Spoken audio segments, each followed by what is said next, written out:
Welcome friends. मैं आपके सामने गौरव मिगलानी। हम पढ़ रहे हैं डायरेक्टिंग की यूनिट और इसके अंदर जो हमारा एलिमेंट चल रहा है वो है हमारा कम्युनिकेशन का। पीछे वाली वीडियोस के हमने अंदर देखा है कि क्या फॉर्मल और इनफॉर्मल कम्युनिकेशन क्या होता है, उनकी डिटेल में हमने स्टडी की है। फिर हमने फॉर्मल और इनफॉर्मल कम्युनिकेशन के बीच में डिफरेंस को भी बहुत अच्छे से देखा है। इस वीडियो में हम बात कर रहे हैं कि इफेक्टिव कम्युनिकेशन में क्या बैरियर्स आती हैं, मतलब क्या बाधाएं उत्पन्न होती हैं। देखो, किसी भी ऑर्गेनाइजेशन की सक्सेस डिपेंड करती है इफेक्टिव कम्युनिकेशन पर। अगर कम्युनिकेशन अच्छे से हो रहा है तो एक बॉस, एक सुपीरियर अपने सबऑर्डिनेट्स को अपना मैसेज अच्छे से कन्वे कर सकता है।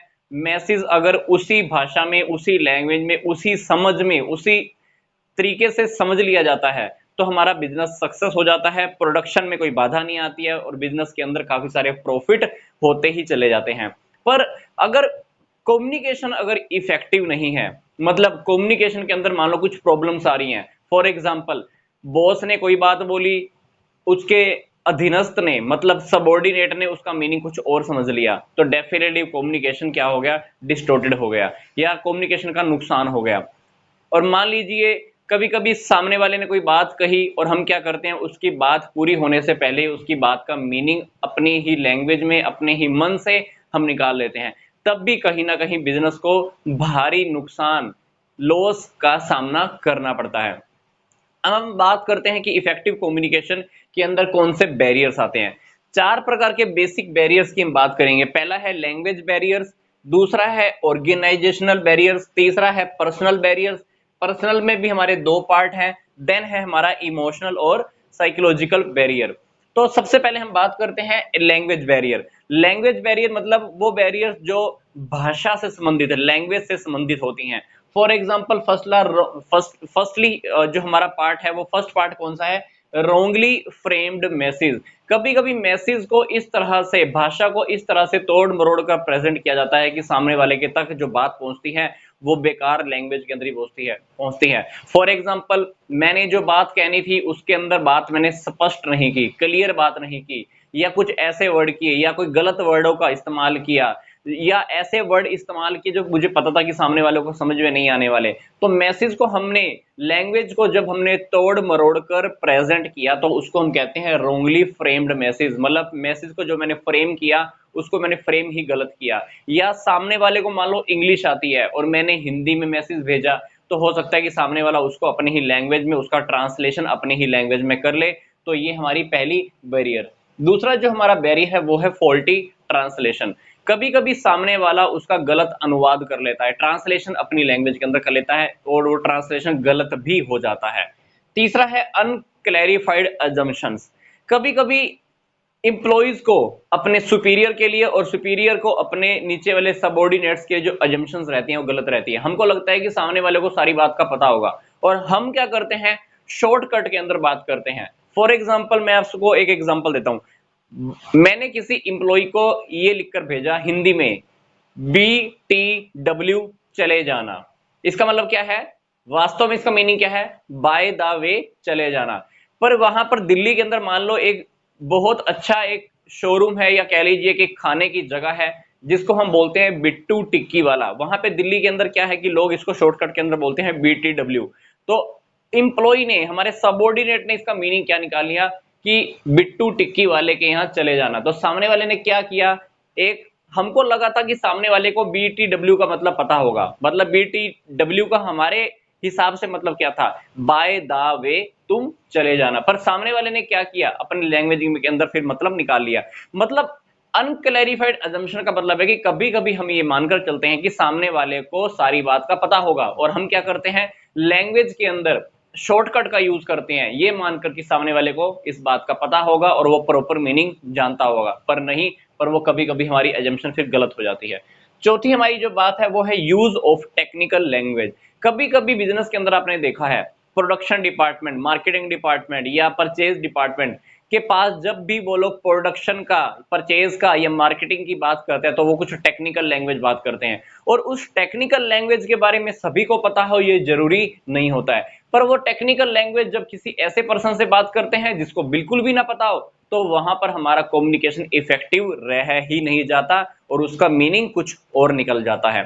तो ये हुए हमारी लैंग्वेज की बैरियर्स। लैंग्वेज की बैरियर के अंदर मैसेज को रॉन्गली फ्रेम किया हुआ है, ट्रांसलेशन गलत की, हम ये मानकर चल रहे हैं कि सामने वाले को सब कुछ पता है, हमारी अजम्पशन ही गलत है। चौथी बात, हम टेक्निकल लैंग्वेज का यूज करते हैं, तो हमारा इफेक्टिव कम्युनिकेशन रह ही नहीं जाता, वहां पर कोई ना कोई प्रॉब्लम खड़ी हो ही जाती है। दूसरी है ऑर्गेनाइजेशनल बैरियर, वो बैरियर्स जो ऑर्गेनाइजेशन से रिलेटेड होती हैं, संगठन से रिलेटेड बैरियर्स होती हैं। पहली बैरियर पॉलिसीज। मान लीजिए कि ऑर्गेनाइजेशन की पॉलिसी है, मेरी कंपनी की मान लो पॉलिसी है कि आपको जो भी बात बोलनी है रिटर्न में बोलिए। अब क्या होगा, क्या छोटी से छोटी बात से लेकर बड़ी से बड़ी बात मुझे क्या करनी पड़ेगी, रिटर्न में लिखनी पड़ेगी। तो अगर मैं छोटी से छोटी और बड़ी से बड़ी बात को, हर बात को अगर मैं रिटर्न में कहने लग जाऊं, तो मैं क्या करूंगा, इस प्रकार का कम्युनिकेशन मैं करूंगा ही नहीं। तो कभी कभी इस प्रकार की पॉलिसीज फिक्स कर देने की वजह से भी कम्युनिकेशन के अंदर प्रॉब्लम्स आती हैं, लोग कम्युनिकेशन करते ही नहीं है। फिर कभी कभी कुछ रूल्स होते हैं, कंपनी ने मान लो रूल बना दिया कि आपको जब भी बात करनी है इसी मीडियम का यूज करना है। मीडियम के अंदर मतलब आपको टेलीफोन से बात करनी है, या आपको ईमेल की ही बात करनी है, या कंपनी ने बोल दिया कि जब भी आपको बात करनी है एक स्पेसिफिक सब्जेक्ट मैटर के थ्रू ही बात करनी है। तो इंप्लॉइज को, वर्कर्स को, मैनेजमेंट को कभी कभी लगता है कि यार मेरे ऊपर काम का भार बढ़ रहा है, क्योंकि कंपनी के रूल्स ऐसे ऐसे होते हैं कि जो बेवजह के होते हैं, छोटी छोटी बातों के लिए हमको कंपनी के रूल मानने पड़ते हैं। तो लोग कम्युनिकेट करने से भागते हैं, कम्युनिकेट बात हो ही नहीं पाती, जहां मैसेज पहुंचना चाहिए था वो मैसेज जाता ही नहीं, और कहीं ना कहीं फिर काम में प्रॉब्लम आनी स्टार्ट हो जाती है, काम पूरा नहीं होता, प्रोडक्शन ठप पड़ जाता है, प्रॉफिट हो ही नहीं पाते हैं। तीसरा है हमारा स्टेटस रिलेशनशिप। कभी कभी आपने देखा है कि ऑर्गेनाइजेशन के अंदर स्टेटस बना होता है, ऊपर से टॉप लेवल से लोअर लेवल तक कोई इंफॉर्मेशन आनी है तो आ जाती है, क्योंकि टॉप लेवल वाले लोअर लेवल को क्या इंफॉर्मेशन देते हैं, ऑर्डर देते हैं, ये काम करो, वो काम करो, ऐसा करो, वैसा करो, बोल देते हैं। पर अगर जब लोअर लेवल वाले लोगों को जब टॉप लेवल तक कोई बात पहुंचानी है तो वो बात नहीं भेजते हैं, क्योंकि उनको अपने स्टेटस का डर रहता है कि सामने वाला पता नहीं मेरी बात का क्या मीनिंग समझेगा। नीचे से ऊपर बात जाने के अंदर, नीचे से ऊपर कम्युनिकेशन होने के अंदर प्रॉब्लम आती है, लोग अपनी सुझावों को, अपनी एडवाइसेस को ऊपर तक भेजते ही नहीं है। तो वहां पर स्टेटस की, लोग अपने स्टेटस से डरते हैं कि कहीं मेरा स्टेटस डाउन ना चला जाए। या कभी कभी ऐसा भी होता है कि मान लो ऊपर वाले डिपार्टमेंट को लगा कि मैं नीचे वाले को भी बात बताऊं, कभी मेरा स्टेटस खराब ना हो जाए, कभी सामने वाले को मेरी कमजोरी ना पता लग जाए, तो वहां पर स्टेटस के रिलेशनशिप के अंदर भी हमारी प्रॉब्लम खड़ी होती है, हम कम्युनिकेट करने से भागते हैं। चौथा है हमारा complexity in the organization structure. कभी कभी ऑर्गेनाइजेशन का स्ट्रक्चर इतना कॉम्प्लेक्स होता है कि एक व्यक्ति से दूसरे से तीसरे से चौथे से पांचवें से छठे एंड सो ऑन, आगे आगे लोगों तक बात पहुंचने के अंदर बहुत सारी हर्डल्स आती हैं, बहुत सारी कॉम्प्लेक्सिटी आती हैं। स्ट्रक्चर इतना टाइट होता है कि वहां तक बात पहुंचते पहुंचते पता चलता है कि बात का मीनिंग ही कुछ और निकल गया है। क्योंकि होता यही है, मान लो मैंने किसी कंप्लेन करनी है, पर वो एक प्रॉपर चैनल से होके जाएगी, क्योंकि स्ट्रक्चर फिक्स है। वर्कर ने लोअर लेवल को बात कही, लोअर लेवल ने मिडिल लेवल को, मिडिल लेवल ने टॉप लेवल को बात कहनी है, तो बीच में कुछ भी मिर्च मसाला लगकर उस बात को तोड़ मरोड़ कर आगे प्रेजेंट किया जा सकता है, क्योंकि ऑर्गेनाइजेशन का स्ट्रक्चर ही इतना कॉम्प्लेक्स है, बातों का मीनिंग वहां तक पहुंचते पहुंचते कुछ और ही निकल जाता है। तो ये भी हमारी एक प्रॉब्लम आती है। अगली है ऑर्गेनाइजेशन की फैसिलिटीज। कभी कभी ऑर्गेनाइजेशन अच्छी फैसिलिटीज ही प्रोवाइड नहीं करवाता है। फॉर एग्जांपल, मैंने ये तो बोल दिया कि तुमको कम्युनिकेशन रिटर्न में देना है, अब कंपनी ने क्या किया, हमको स्टेशनरी नहीं लेके दी हुई, या कंपनी ने बोल दिया कि आपको फोन पे ही कम्युनिकेशन करना है, तो इसके लिए आपको क्या करवाना पड़ेगा, इंप्लॉइज का हर महीने टेलीफोन का बिल भी पे करना पड़ेगा। कभी कभी कंपनीज क्या करती हैं, इंप्लॉइज का टेलीफोन का बिल या फोन का रिचार्ज ही नहीं कराती हैं, तो वो लोग फोन करने से कतराते हैं, वो कहते हैं कि मैं अपना फोन का एक्सपेंस कंपनी के ऊपर क्या करूं, कंपनी जब मुझे कुछ पैसे ही नहीं देती है तो मैं ही फोन कंपनी को क्यों करूं। तो वहां पर ऑर्गेनाइजेशन की फैसिलिटीज कम होने की वजह से कम्युनिकेशन इफेक्टिव नहीं हो पाता, आप कम्युनिकेट अच्छे से कर ही नहीं पाते हो। मतलब हमारे पास रिसोर्सेज की कमी रहती है, कंपनी के रिसोर्सेज हमको मिलते नहीं है और हम क्या करते हैं, कम्युनिकेट ही नहीं करते हैं। तो ये हुई हमारी ऑर्गेनाइजेशन से रिलेटेड बैरियर, जिसके अंदर मैंने बताया पॉलिसीज, रूल्स की बात आती है, स्टेटस बीच में कभी कभी बाधा आ जाता है, कभी कभी हमारे अंदर ईगो जाग जाती है ना कि मैं ही क्यों बात करूं, तब भी स्टेटस की प्रॉब्लम आती है। या ऑर्गेनाइजेशन का स्ट्रक्चर ही बहुत कॉम्प्लेक्स होता है, बहुत जटिल बना होता है, लोगों तक बात पहुंचते पहुंचते ही प्रॉब्लम में आ जाती है या देर हो जाती है, फिर फैसिलिटीज कभी कभी हमको नहीं मिल पाती हैं। तो ये हुई हमारी ऑर्गेनाइजेशन से रिलेटेड बैरियर्स। अब हम बात करते हैं पर्सनल बैरियर। एक पर्सनल बैरियर के अंदर हमने कुछ बैरियर बात करनी है, वो बैरियर जो सुपीरियर से रिलेटेड है, फिर हम बात करेंगे वो बैरियर जो सबऑर्डिनेट से रिलेटेड है, सुपीरियर के सामने कौन कौन सी प्रॉब्लम्स आती हैं, सुपीरियर से रिलेटेड कौन सी बैरियर्स हैं। पहली बैरियर एटीट्यूड और सुपीरियर कम्युनिकेशन का होना, इफेक्टिव कम्युनिकेशन का होना मोस्ट प्रोबेबली सुपीरियर के एटीट्यूड के ऊपर भी डिपेंड करता है, उसका एटीट्यूड कैसा है। अगर वो उसका एटीट्यूड पॉजिटिव है तो वो कम्युनिकेशन बहुत अच्छे से करेगा। अगर उसका एटीट्यूड नेगेटिव है, हर चीज के अंदर नेगेटिविटी ढूंढता रहता है, उसकी बात करने का स्टाइल अच्छा नहीं है, तो डेफिनेटली क्या होगा, इफेक्टिव कम्युनिकेशन कभी हो ही नहीं पाता है। दूसरा, फियर ऑफ पोजीशन, कभी कभी सुपीरियर अपने नीचे सब ऑर्डिनेट्स तक वो बातें ही नहीं पहुंचाता है जिससे उसकी पद की गरिमा छीन जाए और उसको लोअर पोस्ट के ऊपर आना पड़े। मिडिल लेवल मैनेजमेंट वाला कभी भी वर्कर से अपनी बात शेयर नहीं करता है, कम्युनिकेशन नहीं कर पाता है, टेक्निकल बातें नहीं बता पाता है, कंपनी की कमियों को नहीं बता पाता है, क्योंकि उसको खुद का डर लगता है कि कंपनी कहीं मेरी कमी के सामने आ जाने के ऊपर कहीं मेरी पोस्ट छीन कर मुझे कहीं वर्कर की पोस्ट पे ना भेज दे, इसलिए उसको अपनी पोजीशन का बहुत डर होता है कि मेरी पोजीशन ना छीन ली जाए।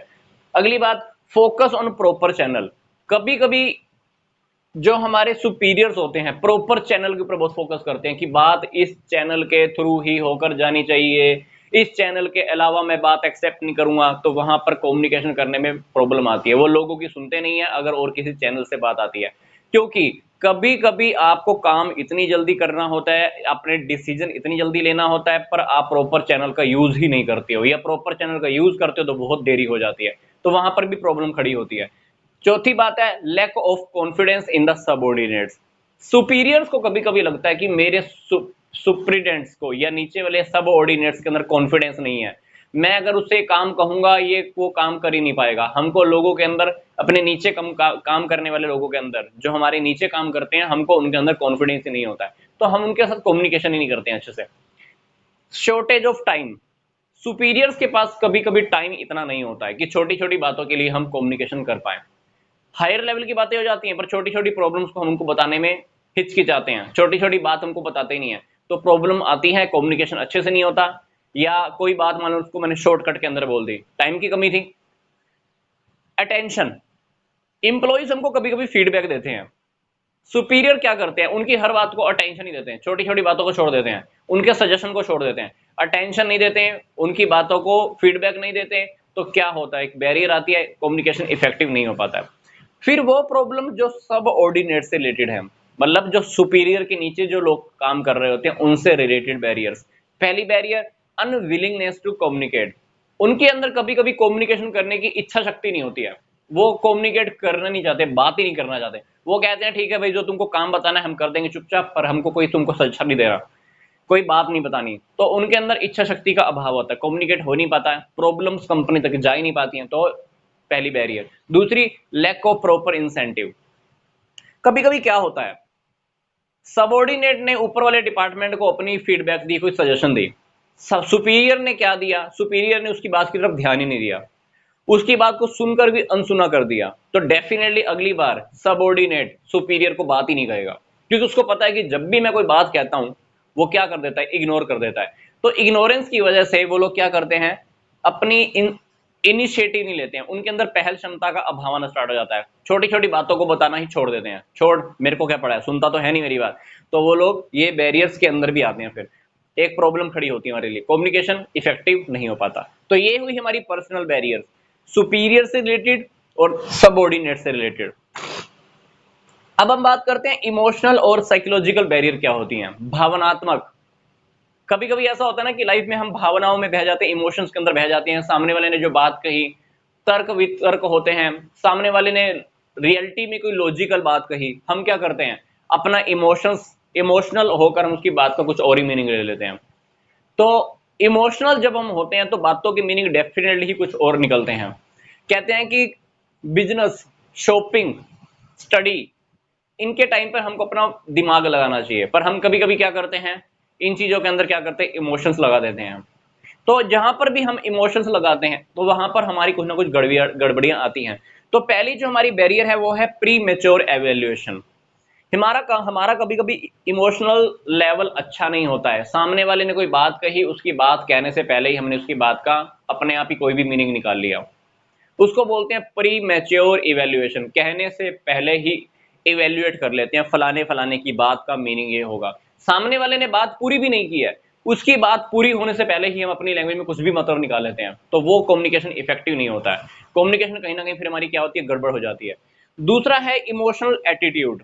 हमारा एटीट्यूड कभी कभी इमोशनल रहता है, लॉजिक तो हम बिल्कुल ही लगाना भूल जाते हैं। फिर क्या होता है, हर टाइम इमोशनल रहने की वजह से सामने वाले की बातें का वैल्यू नहीं रहता है।